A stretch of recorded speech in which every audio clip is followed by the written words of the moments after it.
हर महीने पहली तारीख सैलरी आती है और कुछ ही घंटों में गायब हो जाती है।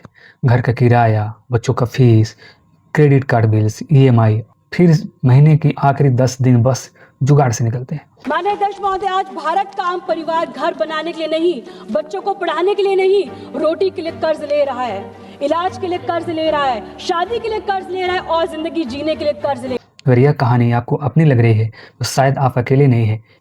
आज भारत का मिडिल क्लास कमाई से नहीं, अपनी ज़िंदगी कर्ज से चला रहा है।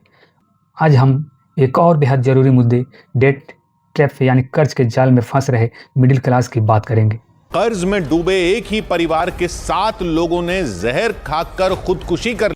कर्ज के बोझ में कहीं पूरा परिवार आत्महत्या कर रहा है तो कहीं माता पिता बच्चों को जहर देकर खुद मौत के गले लग रहे हैं। एक आम भारतीय पर 4,80,000 का औसत कर्ज है। सेविंग के नाम पर अकाउंट में जीरो बैलेंस, महीने भर की कमाई सिर्फ किस्त भरने में जा रही है। Life of most of the people who live in these high rises, ये सब कुछ लोन पे ले रखा है। 90% लोग लोन में बैठे हैं इसके अंदर। उसके साथ एक अच्छी गाड़ी भी ले रखी होगी, वो भी किस्तों पे चल रही होगी। हालात इस कदर खराब है कि 40% लोग एक क्रेडिट कार्ड से दूसरे क्रेडिट कार्ड का बिल भरने में लगे हैं। नए कर्जदारों में 41% जनरेशन जी है। तो चलिए आज हम इस डेट ट्रैप की साइलेंट क्राइसिस पर बैठकर बात करते हैं, क्योंकि सभी जरूरत के मुद्दे और उनके समाधान बैठकर ही होती है। सबसे पहले यह समझते हैं कि देश में आखिर मिडिल क्लास है कौन और एक कर्ज में कितना डूबे हुए हैं, क्योंकि कहानी का असल किरदार यही लोग हैं। National council for appliance economic research के मुताबिक भारत में मिडिल क्लास वह परिवार है जिसकी सालाना कमाई 50,000 से 1 लाख के बीच में है। हालांकि दूसरी संस्था people research on Indian consumer economy, जिसे प्राइस भी कहा जाता है, का नज़रिया थोड़ा अलग है। प्राइस का कहना है 5 लाख से 30 लाख का सालाना आय वाला परिवार मिडिल क्लास की कैटेगरी में आता है। साथ ही संस्था ने अपनी रिपोर्ट में बताया कि 2020 और 2021 में भारत में मिडिल क्लास की आबादी 43 करोड़ से ज़्यादा है। कुल जनसंख्या का 31% है। माना जाता है कि 2047 तक मिडिल क्लास की आबादी देश की 61% यानी 100 करोड़ हो जाएगी।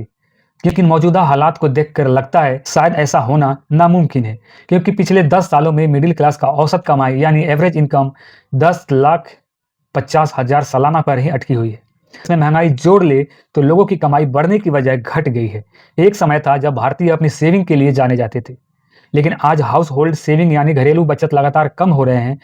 मतलब यह है कि अब लोग पहले की तुलना में कम पैसे बचा पा रहे हैं। इसके उलट कर्ज रॉकेट तेजी से बढ़ रहा है। यह आम भारतीय पर औसत कर्ज 4,80,000 है, जो पिछले 2 सालों में 23% बढ़ा है। इकोनॉमिस्ट सौरभ मुखर्जी ने आरबीआई के डाटा का एनालिसिस करके बताया कि भारत के मिडिल क्लास का 5 से 10% लोग ऐसे कर्ज के जाल में फंस चुके हैं जहां से उनको निकालना बिल्कुल संभव नहीं है। 45% कर्जदार अब सब प्राइम कैटेगरी में आ चुके हैं, यानी उनका क्रेडिट स्कोर काफी खराब हो चुका है। स्थिति यहां तक पहुंच चुकी है कि 48% कर्ज सिर्फ रोजमर्रा के खर्चों के लिए लिया गया है, ना कि एसेट बिल्डिंग के लिए। हाल ही में रेजुलेट फॉर्म एक्सपर्ट पैनल ने 10,000 से अधिक ऐसे लोगों का सर्वे किया जो कर्ज में डूबे हुए हैं। उनके नतीजे चौंकाने वाले थे। 60% लोग तो सिर्फ मिनिमम ड्यू भर रहे हैं या फिर उन्होंने पैसे चुकाना ही बंद कर दिया है। कई परिवारों की तो पूरी कमाई सिर्फ ईएमआई भरने में चली जाती है।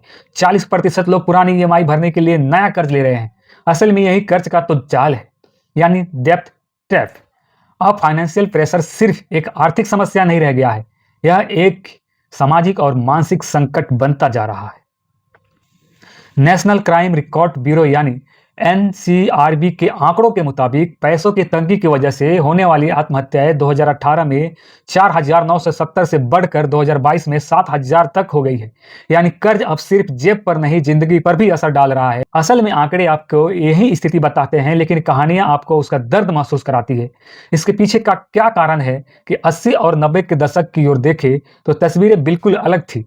उस समय का मिडिल क्लास का एक ही मंत्र था, सेव फर्स्ट स्पेंड लेटर, यानी पैर उतने ही फैलाओ जितनी चादर है। जिंदगी सीमित इच्छाओं और समझदारी से चलती थी। लोग एक सैलरी में जमीन भी खरीद लेते थे और घर भी बना लेते थे। महंगाई की मार भी आज के मुकाबले कम थी। कर्ज उस दौर में भी मिलता था, लेकिन समाज में कर्ज लेना एक तरफ का गलत माना जाता था। लेकिन अब तस्वीर पूरी तरह से बदल चुकी है। गुरुग्राम की लोन सेटलमेंट कंपनी फ्रीड के फाउंडर रितेश श्रीवास्तव जी कहते हैं, कर्ज कोई शर्म की बात नहीं रही बल्कि हमारी आदत बन चुकी है। तो आखिर यह बदलाव आया कैसे? किन वजहों से आम आदमी कर्ज के जाल में फंसता जा रहा है? ज्यादातर फाइनेंस एक्सपर्ट इसके पीछे के 2 कारण बताते हैं। पहला, इनकम वर्सेस एक्सपेंस बनाम खर्च का बिगड़ता संतुलन। पिछले 10 सालों में मिडिल क्लास का औसत कमाई 10 लाख सालाना के आसपास अटकी हुई है, लेकिन महंगाई लगातार बढ़ती जा रही है। सोचिए 2015 का इनकम पर 2026 में घर कैसे चलाया जाए? यही वजह है कि कर्ज तेजी से बढ़ रहा है, क्योंकि परिवार की जरूरतें तो पूरी करना ही है।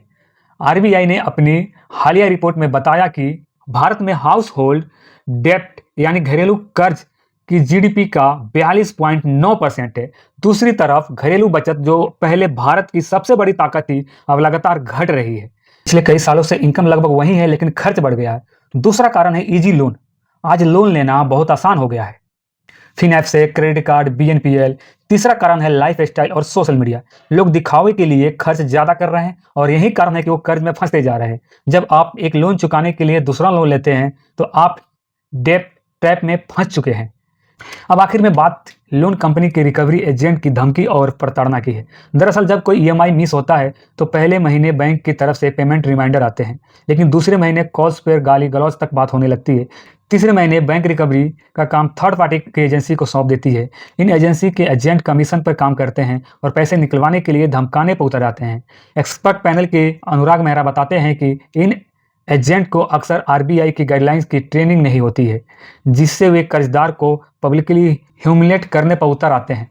डाटा दिखाता है कि इन अपमान और डर की वजह से ही लोग आत्महत्या तक के बारे में सोचने लगते हैं। लेकिन यहाँ यह याद रखने की जरूरत है कि आर्थिक तंगी के बावजूद आपकी गरिमा और सुरक्षा आपका अधिकार है।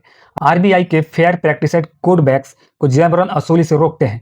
कंज्यूमर प्रोटेक्शन एक्ट 2019 के तहत आप एक उपभोक्ता हैं और बैंक के गलत व्यवहार के खिलाफ शिकायत कर सकते हैं। पूरे जाल से निकलने का एक और समाधान फाइनेंशियल लिटरेसी भी है।